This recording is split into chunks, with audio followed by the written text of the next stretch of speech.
Chapitre 1. Le village. Au village, Roxane vivait avec sa famille. Une famille dont le père n'avait que son champ pour subvenir aux besoins de celle-ci. C'est de cette famille qu'est née Roxane. Ça, c'est son nom en français.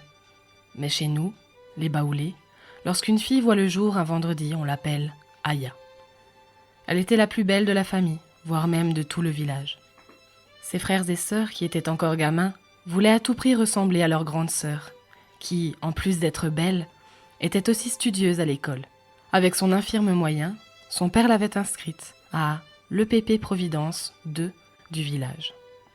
En son temps, c'était l'école primaire la plus prestigieuse du département. Roxane faisait la fierté de sa famille puisqu'elle était toujours récompensée par les instituteurs de l'école. Quelle que soit la matière, Roxane arrivait toujours à se hisser au premier rang. Je me rappelais que déjà à l'âge de 3 ans, elle savait déjà compter jusqu'à 100. Vu ses exploits, en accord avec son père, le directeur de l'établissement en question, avait décidé de lui faire sauter quelques classes. C'était ainsi jusqu'à ce qu'elle obtienne son BEPC. Elle devrait maintenant se rendre en ville afin de pouvoir poursuivre ses études.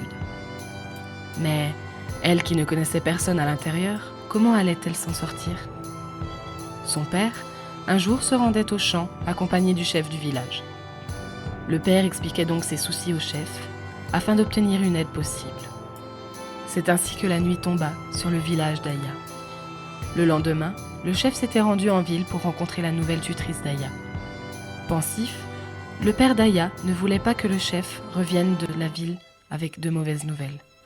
Pendant qu'il réfléchissait, Conan, le cadet de la famille, lui jetait son jouet au visage, poussant ainsi le père à esquisser un sourire momentané. La longue attente prenait fin lorsqu'il vit de loin la silhouette du chef revenir. Son cœur battait bruyamment. On pouvait même l'entendre à des kilomètres. Je sais, c'est un peu exagéré. Mais qu'allait-il lui annoncer ? Se demandait le père sans cesse. Il tremblait à l'idée de savoir que la nouvelle pourrait être négative. Roxane ? Oui, nous l'avons oubliée. Elle s'était isolée quelque part derrière les caisses du village. Elle était animée par 2 sentiments. Malgré son envie de continuer ses études en ville, Roxane ne voulait pas quitter ses parents. Ils étaient tout pour elle. Elle se rappelait des bons moments passés aux côtés de sa famille. Sa mère, une excellente cuisinière dont les repas ne seront qu'un tas de souvenirs. Au quartier, certains la surnommaient « Mamie », comme pour montrer leur affection et leur respect. Car en plus d'être un cordon bleu, elle savait donner des conseils. Ses qualités avaient fait d'elle la maman de tout le village. Une mère comme ça ne s'oublie pas. Sans compter le nombre de sacrifices qu'elle avait faits pour que sa première descendance puisse connaître les bancs. Rares sont les filles qui sont scolarisées dans les villages en Afrique. Et cela à cause des préjugés élaborés sur la gente féminine. On nous dit qu'elle est née pour faire des enfants et s'occuper de son foyer. C'est l'idée que développait le père de Roxane qui ne voulait pas que sa première fille perde son temps à aller à l'école. Grâce à sa maman, elle avait pu aller à l'école, comme les autres enfants de son âge. Son père avait fini par trouver cette idée géniale au point, je le redis, de lui faire sauter quelques classes pour qu'elle obtienne vite ses diplômes. Malgré son caractère un peu dur, le père de Roxane était loin d'être le plus sévère du village.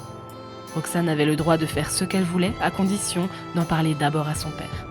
Ce qui n'était pas le cas pour bien d'autres enfants, comme Alice. Le père d'Alice était reconnu pour son côté furax. Il terrorisait sa famille et même le village tout entier. Alice et Roxane étaient des amies.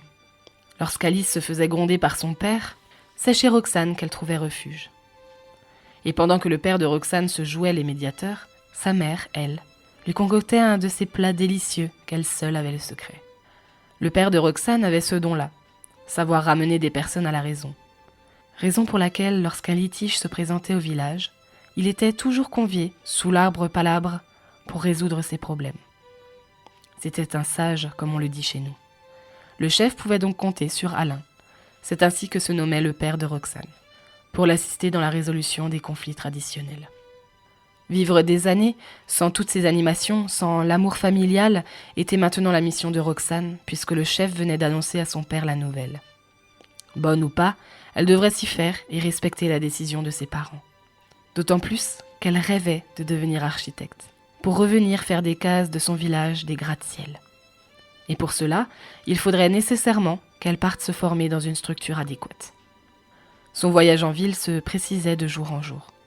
À la veille de son départ, Roxane était assise sur sa natte et admirait pour la dernière fois sa lampe à huile. Elle attendait son père qui devait lui donner plus d'informations sur sa nouvelle tutrice. À la fin de l'entretien, elle avait retenu 2 choses. Sa tutrice se nommait Eugénie et elle travaillait dans un grand supermarché de la ville. Le reste, elle ne voulait pas comprendre. Serait-elle heureuse là-bas était la question qui taraudait son esprit pendant ces dernières heures qu'elle passait au village. Sa maman était aussi venue, à la suite du père, lui apporter tout son soutien et lui donner des bénédictions. Chez nous en Afrique, lorsque tu veux entreprendre quelque chose et que tu n'as pas la bénédiction des parents, tout ce que tu vas faire sera voué à l'échec. Roxane avait donc reçu la bénédiction de ses parents. Elle pouvait s'en aller en paix et sans que les esprits méchants lui courent après. La tristesse s'était installée sur le visage de Roxane. Pendant ce temps, la nuit se faisait sentir de plus en plus. Morphée était près d'elle. Le sommeil se précisait. Chapitre 2. Le départ. Il faisait déjà 6 heures du matin. Le coq de la cour était en train de faire les derniers réglages pour procéder à son acte quotidien. D'une voix médiocre, il commençait à chanter son chant du matin. Tout le village était encore dans son lit. C'était un jour noir. Chez nous, les Baoulés, un jour noir signifie arrêt de tous travaux champêtres. Cela, dans le but de ne pas réveiller les mânes du village, qui, selon des légendes, continuent à errer dans les champs. Les paupières étaient encore lourdes pour les habitants du village. Seuls les enfants étaient déjà sur pied. Ces jours sont pour eux des moments de distraction. La ronde chantée, les jeux de billes et autres sont leur principale activité ludique. Roxane ne voyait pas de la même manière ces jours noirs. Elle avait l'habitude de se rendre à l'école pour étudier. Mais ce matin-là, allait se passer un autre événement. C'était le jour de son départ pour la ville.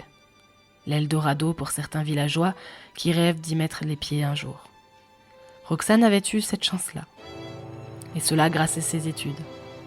Alice, son amie, avait compris qu'aller à l'école était vraiment avantageux. Elle dont le père voulait inscrire dans la même école que Roxane, mais elle avait refusé pour je ne sais quelle raison. Je crois que c'était à cause de son amour pour les sérissés. Couture, coiffure. Ici, chez nous en Côte d'Ivoire, c'est ainsi qu'on qualifie les filles qui font des activités et qui ont refusé d'aller à l'école. Malgré les conseils que lui avait donnés Roxane, Alice ne voulait rien entendre. Aujourd'hui, elle ne peut que regretter. Mais Roxane lui avait promis qu'elle reviendrait pour lui expliquer comment la ville fonctionnait pendant les vacances. L'heure approchait. Roxane faisait ses valises. C'était le moment choisi par sa mère pour lui parler. Elle avait quelque chose en main. Qu'est-ce que c'était ? Se demandait Roxane.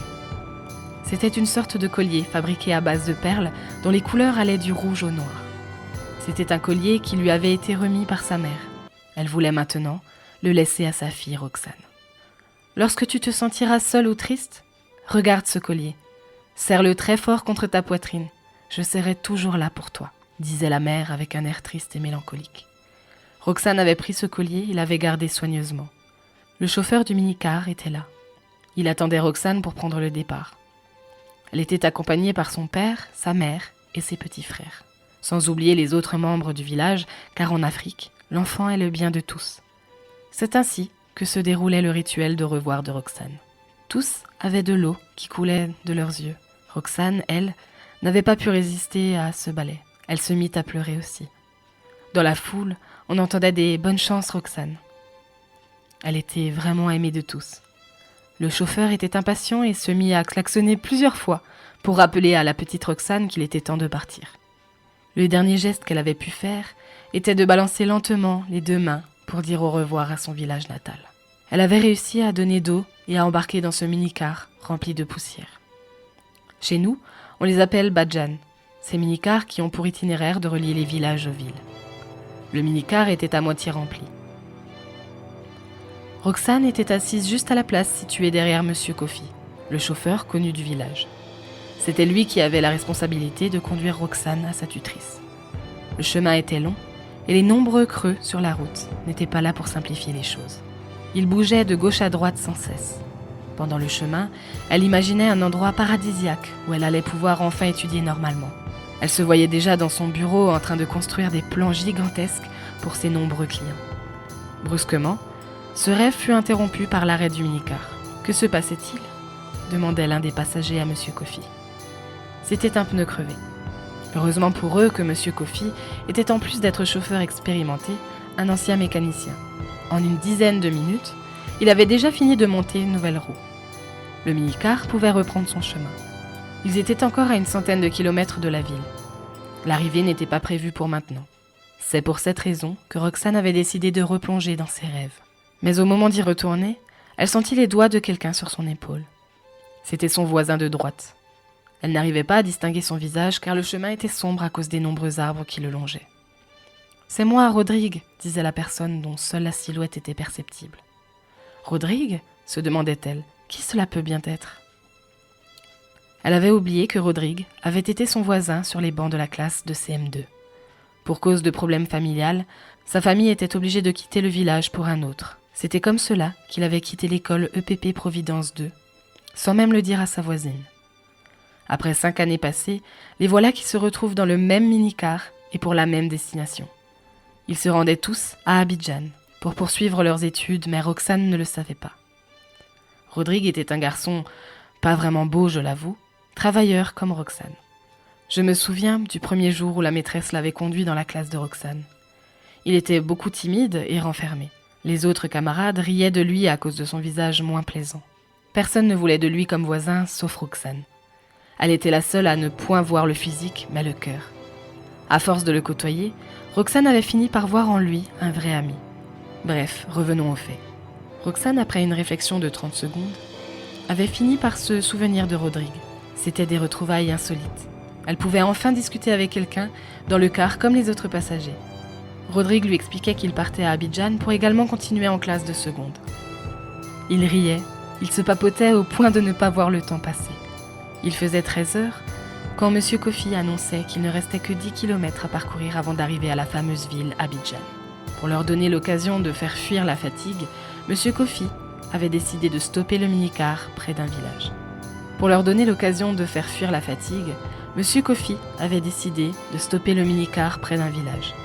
C'était le jour du marché dans ce village. Chez nous, on appelle jour du marché le moment choisi chaque semaine pour vendre des produits, légumes, fruits et vêtements qu'on appelle chez nous yugu yugu. Ce sont les vêtements déjà portés et qui sont revendus à prix abordable. On y retrouvait un peu de tout pendant les jours du marché. Tous les passagers étaient descendus pour soit acheter quelque chose, soit se soulager dans la broussaille. Quant à Roxane et Rodrigue, ils avaient décidé d'acheter 2 bracelets de couleurs identiques pour marquer leur retrouvaille. À peine ils avaient fait 10 minutes de pause, et voilà Monsieur Kofi qui sortait de je ne sais où, pour une fois de plus, appuyer sur le klaxon. Les passagers devraient presser leurs pas afin d'embarquer pour ne pas manquer le car. « Je suis pressé, hein ? Venez vite !» ne cessait de répéter Monsieur Kofi, qui avait l'air sous pression. Il avait reçu un appel en provenance d'Abidjan, et c'est ce qui l'avait poussé à précipiter le départ. Une chose était sûre, il devrait arriver avant 15 heures à la capitale. Le voyage pouvait reprendre.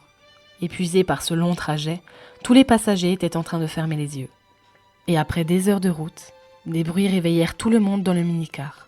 C'étaient les bruits de klaxons de Gbakas, des woro-woro d'Abidjan. À Abidjan, c'est comme ça qu'on appelle les véhicules de transport en commun. Ils étaient arrivés à Abidjan. Chapitre 3. L'arrivée. Abidjan était là, devant eux. Si pour Roxane c'était la première fois de s'y rendre, pour Rodrigue par contre ce n'était pas une première. Il avait l'habitude de s'y rendre pour passer ses vacances chez son oncle.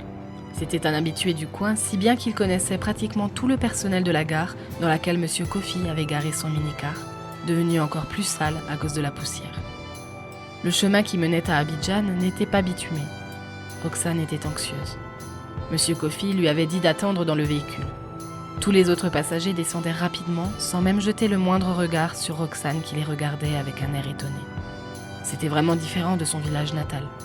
Elle était restée seule. Même Rodrigue était descendu sans qu'elle ne s'en rende compte. Elle avait commencé par serrer très fort le collier que lui avait offert sa maman. Roxane coulait des larmes et s'était justifiée. Laisser une fillette de 13 ans ainsi seule dans un mini-car à Abidjan, il y avait vraiment de quoi déprimer. Elle regardait par la vitre le nouveau paysage dans lequel elle devait apprendre à vivre. Pendant que ses yeux analysaient le décor, ils sont tombés sur Rodrigue, qui sympathisait avec 3 personnes qui faisaient 2 fois son âge. Comment lui, un gamin de 14 ans, avait réussi à se faire ce genre d'amis ? Roxane ne comprenait pas tout ça. Soudain, Rodrigue remonta dans le mini-car et se dirigea vers Roxane. « Roxane, je sais que tu as peur. Ici, c'est aussi chez moi. Nous sommes à Abidjamé, ici. C'est le carrefour de tout Abidjan, là. »« Ah, oui, mais tu sais très bien que je ne connais personne ici. Comment veux-tu que je n'ai pas peur ? Dis-moi. »« Tu as raison. Bon, je dois m'en aller. Tiens ce petit papier. Dessus, il y a un numéro de téléphone. Si tu as un souci, n'hésite pas à m'appeler. Tu as compris, non ? Je te dois beaucoup de choses, Roxane. »« Merci, Rodrigue. Je vais bien conserver ce bout de papier. Rentre bien. » C'est ainsi que Rodrigue quitta la gare pour son domicile. Roxane attendait toujours Monsieur Kofi qui rigolait avec des jeunes gens pas vraiment présentables. Il devrait sans doute attendre quelqu'un ou quelque chose. Il faisait presque 17 heures et Roxane était encore dans l'attente. Soudain, elle vit Monsieur Kofi décrocher un appel. C'était Tanti Eugénie au téléphone. « Allô ? Oui, allô, c'est qui ?» C'était de cette manière qu'il avait accueilli la tante de Roxane au téléphone. Monsieur Kofi n'avait pas eu la chance d'aller à l'école, donc son français n'était pas vraiment au top, comme on le dit chez nous. « Madame, je suis arrivée, hein. Depuis là, je t'attends, toi, tu viens pas. J'ai rendez-vous avec autre client, hein. Fais vite, vite !» C'était la première fois que Roxane voyait Monsieur Kofi furax. Et c'était bénéfique pour elle qui voulait rentrer autant que lui. Il ne parlait plus. On dirait qu'il avait trouvé une solution. 10 minutes après leur conversation téléphonique, une voiture était venue la chercher. C'était une voiture noire avec 4 petits cercles comme marque. Je ne connaissais pas vraiment le nom de la marque. C'était nouveau pour moi. Pendant ce temps, Roxane disait au revoir à Monsieur Kofi qui n'avait pas mis du temps pour rallumer son moteur et quitter immédiatement la gare. « Bonjour, petite fille. » C'était la voix d'un homme bien sapé. C'est comme ça, on dit de quelqu'un qui est tiré à 4 épingles chez nous. « Bonjour, monsieur. » Roxane avait été bien éduquée par ses parents. Elle avait répondu avec beaucoup de politesse. « Je vais vous conduire chez Madame Eugénie, votre tutrice. » Roxane était toute heureuse. C'était sa première fois de monter dans une voiture aussi belle. En plus, il y avait un vent glacé, agréable dans cette voiture. Tanti Eugénie habitait dans un quartier huppé. Roxane regardait par les vitres de la voiture les énormes gratte-ciel qu'elle avait l'habitude de voir dans les films télévisés.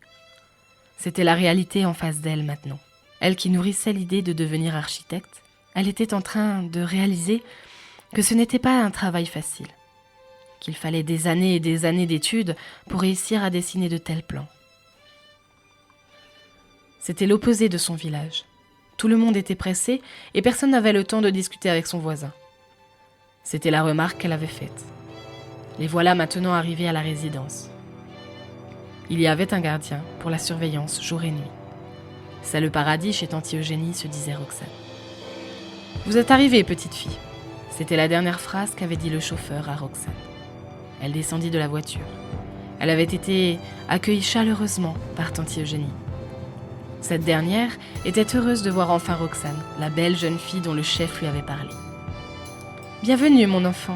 Ici, c'est chez toi. »« Merci, Tanti. »« Non, mon enfant, appelle-moi tante. Nous ne sommes plus au village. Ici, on est en ville. Viens que je te montre ta nouvelle chambre. J'espère qu'elle va te plaire. » Les choses avaient débuté ainsi. Tante Eugénie m'avait dirigée vers une chambre située au fond du couloir. C'était une chambre bien entretenue et rangée pour l'occasion. Je déballai mes affaires et commençai à admirer les autres pièces de la maison. La maison était comme un château. Je me sentais à mon aise. La télévision était particulière. Roxane n'avait jamais vu de télévision pareille jusqu'aujourd'hui. C'était un écran plat qui prenait presque tout le mur. La nuit tombait et le mari de la tante de Roxane n'était pas encore de retour. André, c'est ainsi qu'il se nommait. Il avait pour l'habitude de rentrer tard. Une chose avait marqué Roxane, il n'y avait pas de servante.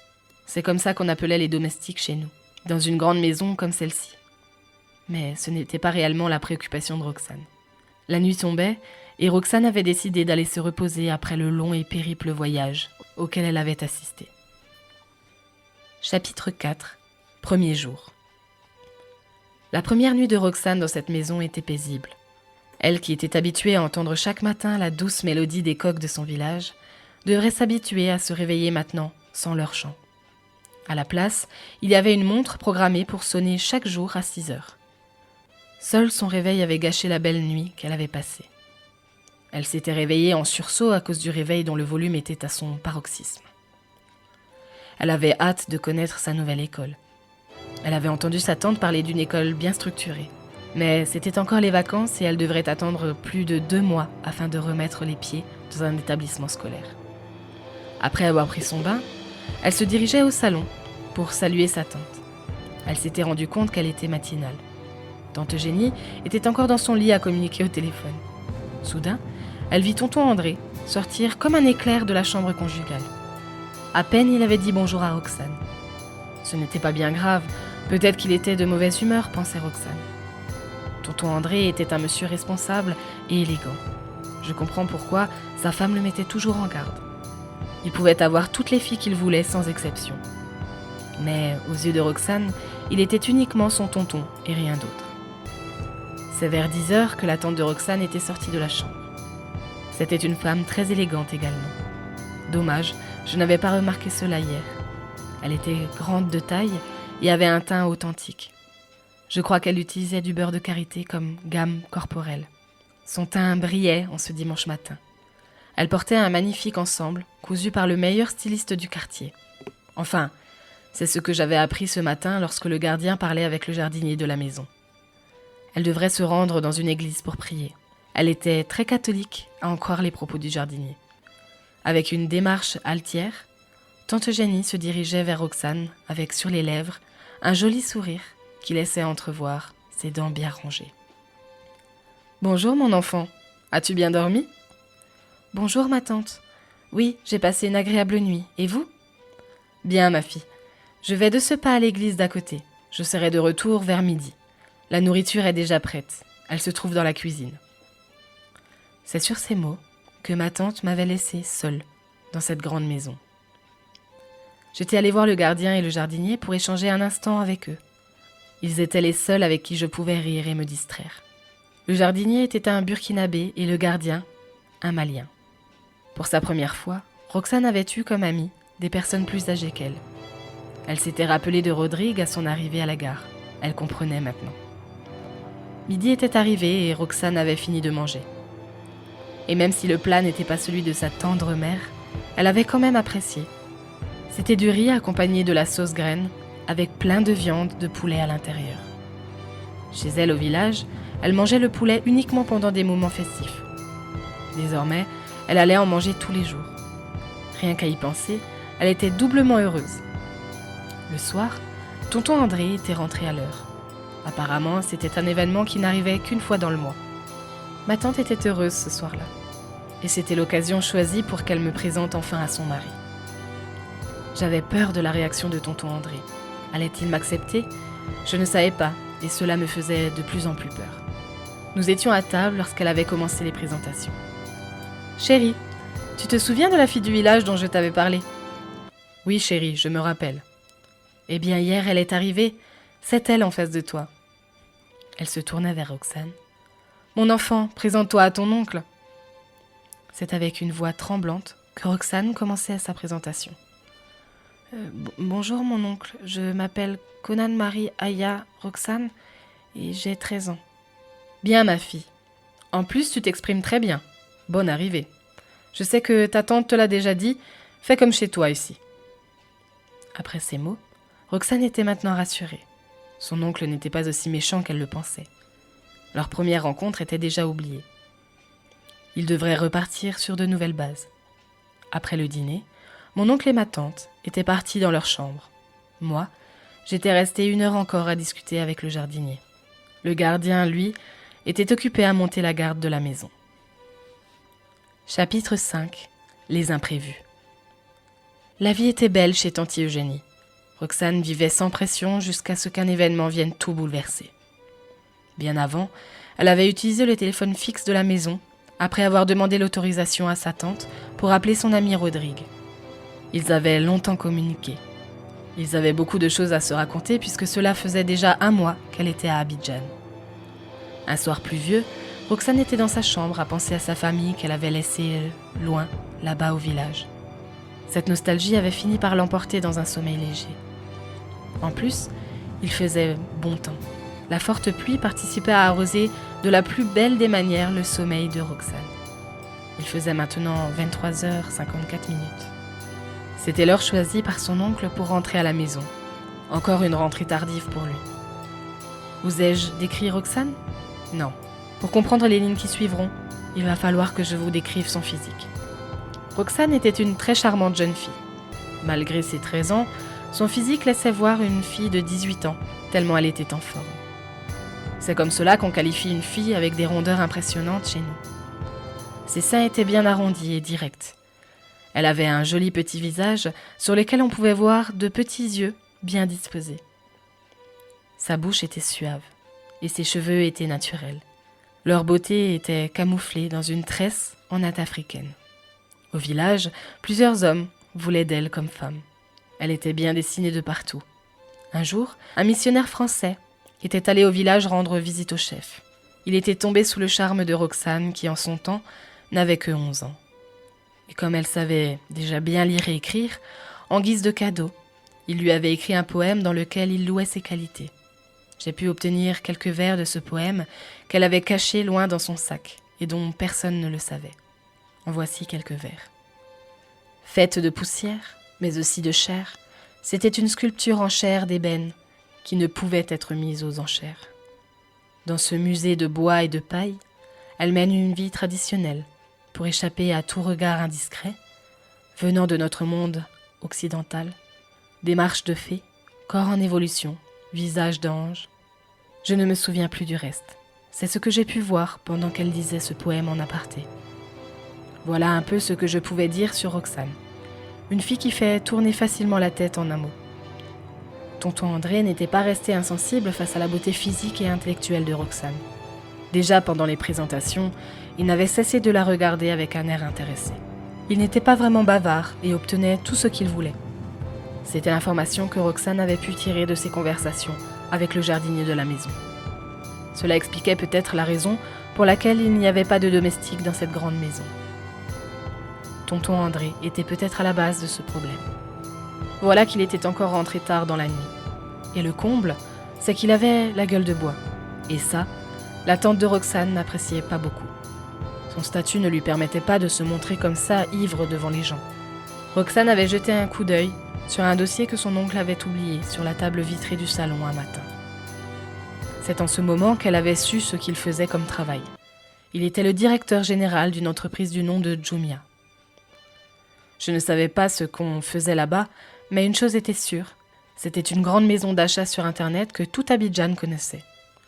Occuper un tel poste et rentrer toujours ivre à la maison, vous voyez, c'est incompréhensible. Revenons à l'histoire de Roxane. Elle dormait maintenant profondément lorsqu'elle entendit grincer la porte de sa chambre. Animée par la peur, Roxane s'était levée pour aller se cacher dans un coin de la chambre. Il pleuvait toujours et à peine on pouvait entendre quelqu'un crier dans la maison. « N'aie pas peur, Roxane, c'est moi, ton oncle. » La voix de tonton André était cryptée par des hics et des hacks. Comme Roxane n'avait pas dit un mot, il se retira et allait rejoindre son épouse, qui sans doute lui demandera des explications sur son état. Roxane avait du mal à croire ce qui venait de se passer. « Pourquoi mon oncle était venu dans ma chambre en pleine nuit ?» s'interrogea Roxane. Résultat, elle n'avait plus fermé l'œil de la nuit jusqu'à ce que son coq artificiel lui fasse signe qu'il est 6 heures. Cette nouvelle journée commençait mal pour elle. Ou peut-être qu'elle se faisait des illusions. Après tout, son oncle n'avait pas essayé de s'approcher d'elle. Il était peut-être venu vérifier si j'allais bien. Oui, c'était cela, se rassurait Roxane. Des semaines passaient et les choses allaient pour le mieux. Tonton n'avait plus jamais remis les pieds dans ma chambre pendant la nuit. On était même devenus plus proches et complices. Il me faisait découvrir Abidjan et il m'envoyait dans de grands coins. Un jour, nous étions allés voir ma tante à son lieu de travail. C'était un supermarché de Cocody, un grand espace où on y trouvait presque tout. C'est là-bas que j'ai goûté pour la première fois à une glace. Je me souviens encore de ce jour où je n'avais pas laissé une goutte dans mon bol. Grâce à tonton, je connaissais maintenant quelques noms de communes d'Abidjan tels que Cocody, Plateau, Koumassi et Port-Bouët. Ah, cette dernière m'a beaucoup marquée à cause de la mer. J'avais enfin pu marcher sur une plage. C'était magnifique. Tonton m'a même aidé à faire un château de sable que les vagues avaient fini par détruire. La confiance régnait entre Roxane et son oncle. Elle se sentait de plus en plus chez elle. Mais elle ne pouvait oublier sa famille au village. Des fois, son oncle lui donnait la possibilité d'appeler ses parents au village pour prendre de leurs nouvelles. C'était ainsi pendant un long moment. Même sa tante n'arrivait pas à comprendre le nouveau comportement de son mari à l'endroit de Roxane. Elle commençait à son tour à se méfier de Roxane. Roxane ne comprenait plus sa tante. Elle, qui l'aimait bien, avait brusquement changé de comportement à son égard. Elle lui refusait tout maintenant et était dans l'obligation de faire le ménage de la maison ainsi que la vaisselle. Roxane voulait savoir ce qu'elle avait fait de mal. Un soir, pendant que sa tante rentrait du travail, elle était partie comme d'habitude l'accueillir. Ce jour-là, elle avait reçu une gifle comme récompense. L'affaire commençait à s'envenimer. Aussitôt, elle se retira dans sa chambre et commençait à pleurer. Elle dont le père ni la mère n'avaient jamais porté main sur elle, aujourd'hui, c'est chose faite. Elle savait que vivre en dehors de sa famille allait être difficile, mais au point de se faire battre, elle ne s'y attendait pas. Toute la nuit, Roxane avait pleuré toutes les larmes de son corps en serrant très fort contre sa poitrine le collier de sa mère. Les choses commençaient à dégénérer dans la vie de Roxane et ce n'était que le début. Seul son oncle arrivait à la consoler. À ses yeux, il faisait partie des personnes qu'il aimait dans cette maison, en plus du gardien et du jardinier. Elle voulait le dire à ses parents, mais lorsqu'elle appela, on lui annonça que son père était gravement malade. Pour ne pas empirer sa situation, elle avait préféré garder cela pour le moment. Mais ce secret n'était pas assez gardé apparemment. Boukari, le gardien, avait vu l'action. Un dimanche matin, après que la tante de Roxane était allée à l'église, il approcha Roxane. « Bonjour Roxane, tu sais, je suis au courant de tout. »« Eh bien, dites-moi, comment faire pour quitter cette maison alors ?» Roxane avait déjà l'idée de fuguer en tête. « Non, fuguer n'est pas la solution. Le problème, c'est que ta tante voit en toi une rivale maintenant. Elle a peur que tu lui arraches son mari. Chez nous, il y a un proverbe qui dit que quand tu as failli te noyer dans la mer, à la vue d'un marigot, tu cours te cacher. » Roxane avait compris ce que voulait dire Boukari. Mais ce qu'elle ne comprenait pas, c'est comment une fille de 13 ans comme elle puisse lui voler son mari. Vraiment, Abidjan est risqué. C'est comme ça, on dit chez nous, pour dire que la vie à Abidjan est remplie d'événements insolites. Pour elle, ça n'avait pas de sens. Pour sa tante, par contre, cela avait tout son sens. Même s'il était séduisant, Roxane voyait en tonton André un deuxième père, et rien de plus. Un samedi soir, au moment où je me préparais à aller me coucher, j'entendis le bruit du moteur de la voiture de mon oncle. J'étais heureuse, car il allait encore me faire un cadeau. C'était devenu son habitude. Ce soir-là, il m'avait apporté une pizza. J'aimais beaucoup les pizzas, depuis le jour où il me l'a fait goûter dans le supermarché de Cocody. Cela, ma tante ne le savait pas. Il était rentré discrètement dans ma chambre et m'avait remis ma part. « Tiens, c'est ta part, mange-la vite !» C'est sur ces mots que m'avait laissé mon oncle. Pourquoi devais-je manger vite ? Je ne comprenais pas. Tout compte fait, je devrais manger avant de m'endormir. Tonton André n'avait pas sommeil. Il était assis dans le canapé et regardait un match de catch. Je ne savais quel plaisir il pouvait tirer de voir des personnes se tabasser. Moi, je commençais à avoir lourdement sommeil. Roxane ne pouvait même plus bouger ses paupières. Et la voilà qui s'endormait, sans même s'en rendre compte. Ce n'était pas un sommeil ordinaire, à mon avis. Le lendemain, Roxane, qui avait pour habitude d'être la première debout, avait dormi jusqu'à 10 heures. C'était alarmant. Lorsqu'elle s'était réveillée, la première chose qu'elle avait remarquée était du sang sur son drap. À qui appartenait ce sang ? Se demandait-elle. Il lui a fallu un autre indice pour savoir qu'elle avait été violée. Par terre, le violeur avait laissé un sachet de préservatif. C'était vrai. Roxane avait perdu sa virginité cette nuit. C'était son oncle l'auteur. Elle se souvenait de la pizza qu'elle avait mangée à la veille. Elle avait été mélangée à du somnifère. C'était maintenant qu'elle comprit sa phrase. « Tiens, c'est ta part, mange-la vite !» Roxane avait mal partout et n'était point sortie de la chambre toute la journée. L'un de ses rêves venait d'être brisé par son oncle, qu'elle considérait comme un père. Elle voulait garder sa virginité jusqu'au mariage. La vie de Roxane devenait sinueuse. Après la gifle de sa tante, c'est son oncle qui lui enlève ce qu'elle avait de plus cher. Le destin avait décidé de s'acharner sur elle. Et comme il n'y a jamais 203, son oncle du village appela pour lui annoncer le décès de son père. Roxane ne savait plus où mettre la tête. L'envie de partir à l'école avait disparu totalement. Elle passait ses journées à déprimer toute seule dans sa chambre. Elle ne voulait plus rester dans cette maison infernale. Son oncle et sa tante ne s'occupaient plus d'elle. Plus que jamais, l'idée de fuguer retentissait de plus en plus dans sa tête. Elle s'en fichait de là où elle pourra aller. Elle voulait simplement quitter ce foyer. Découvrez la suite de cette histoire dans une prochaine vidéo. En attendant, c'était J-Pixie et je vous dis ciao ciao.